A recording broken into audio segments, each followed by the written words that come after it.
अपने पहले ही अटेम्प्ट में यूपीएससी परीक्षा पास करने वाली लोकप्रिय आईएएस सृष्टि जयंत देशमुख शादी के बंधन में बन गई है। सृष्टि ने अपने ही बैच के साथ ही रहे IAS doctor Nagarjuna B Gowda से शादी कर ली है।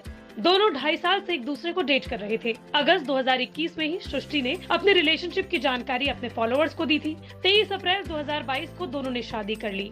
बता दें कि सृष्टि देशमुख सोशल मीडिया पर खूब एक्टिव रहती हैं। इंस्टाग्राम पर उनके लाखों से ज्यादा फॉलोअर्स हैं। यूपीएससी की सिविल सेवा परीक्षा पास करने के बाद सृष्टि की मुलाकात अपने पति नागार्जुन गौड़ा से मसूरी के लाल बहादुर शास्त्री प्रशिक्षण अकादमी में ट्रेनिंग के दौरान हुई। मुलाकातों का सिलसिला जारी रहा और दोनों की दोस्ती प्यार में तब्दील हो गई। आईएएस नागार्जुन गौड़ा को मणिपुर कैडर मिला और सृष्टि जयंत देशमुख को मध्य प्रदेश कैडर मिला। पिछले साल नागार्जुन भी आईएएस सृष्टि जयंत देशमुख से शादी करने के लिए कैडर बदलकर मध्य प्रदेश आ गए। जब आईएएस सृष्टि देशमुख और IAS doctor Nagarjuna B Gowda की अगस्त 2021 में सगाई हुई, तब सृष्टि ने दोनों की तस्वीर अपने इंस्टाग्राम पर शेयर करते हुए लिखा, choosing to walk ahead with this man by my side, my rock, my sunshine.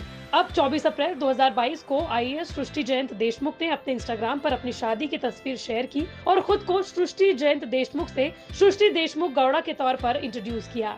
शादी की तस्वीर में दोनों ही बेहद खूबसूरत और मेड फॉर ईच अदर लगे। खास तौर पर सृष्टि पारंपरिक दक्षिण भारतीय परिधान में नजर आ रही हैं, जिसमें उन्होंने कांजीवरम साड़ी पहनी हुई है। दूसरी ओर दूल्हे नागार्जुन बी गौड़ा सफेद रेशमी शर्ट के साथ रेशमी धोती, सुनहरे बॉर्डर से सजी दोशाला और मैचिंग पगड़ी में सुंदर लग रहे हैं। यूपीएससी कैसे क्लियर किया जाए, सृष्टि देशमुख अलग अलग प्लेटफॉर्म्स पर ये तमाम एस्पिरेंट्स को बताती रहती हैं। उन्होंने पहले ही अटेम्प्ट में आईएएस क्लियर किया था। कई इंटरव्यूज में वो बताती हैं कि उन्होंने ये निश्चय कर लिया था कि उनका पहला ही अटेम्प्ट उनका आखिरी अटेम्प्ट होगा। सृष्टि देशमुख का जन्म 28 मार्च 1996 को भोपाल के जयंत देशमुख और सुनीता देशमुख के घर पर हुआ। जयंत देशमुख एक प्राइवेट कंपनी में इंजीनियर के पद पर काम करते हैं, जबकि सृष्टि की मां सुनीता निजी स्कूल में टीचर हैं। उनका एक छोटा भाई है। सृष्टि अपने परिवार से इकलौती आईएएस अधिकारी हैं। सृष्टि ने भोपाल के कार्मेन कॉन्वेंट स्कूल भेल से स्कूलिंग की और Lakshmi Narayan college of technology Bhopal से केमिकल इंजीनियरिंग में बीटेक की डिग्री हासिल की। मीडिया रिपोर्ट्स के मुताबिक इंजीनियरिंग के तीसरे साल में ही सृष्टि को ख्याल आ गया था कि इंजीनियर बनकर वो सिर्फ एक सिंपल नौकरी कर पाएंगी और इसके साथ वो पूरा जीवन नहीं बिता सकती। इसके बाद उन्होंने यूपीएससी की तैयारी करने का फैसला किया, लेकिन यूपीएससी जैसी कठिन परीक्षा के साथ ही उन्होंने इंजीनियरिंग को भी पूरा किया। हालांकि सृष्टि बताती है कि इंजीनियरिंग के साथ साथ यूपीएससी एग्जाम की तैयारी करना काफी मुश्किल था। वो ये भी बताती है कि ज्यादातर समय और एनर्जी यूपीएससी एग्जाम की तैयारी के लिए वो लगाया करती थी और इंजीनियरिंग की तैयारी वो तब करती थी जब सेमेस्टर एग्जाम पास आ जाते थे। यूपीएससी एग्जाम की तैयारी के लिए सृष्टि जयंत देशमुख रोजाना अखबार पढ़ती थी और साथ ही वो राज्यसभा टीवी भी देखा करती थी। इसके अलावा वो ऑनलाइन स्टडी मटेरियल का भी इस्तेमाल करती थी। सृष्टि जयंत देशमुख के पास एनसीसी का ए सर्टिफिकेट है। उन्हें योगा भी पसंद है। कॉलेज की पढ़ाई पूरी करने के बाद सृष्टि जयंत देशमुख ने भोपाल में रहकर यूपीएससी की तैयारियां शुरू कर दी थी।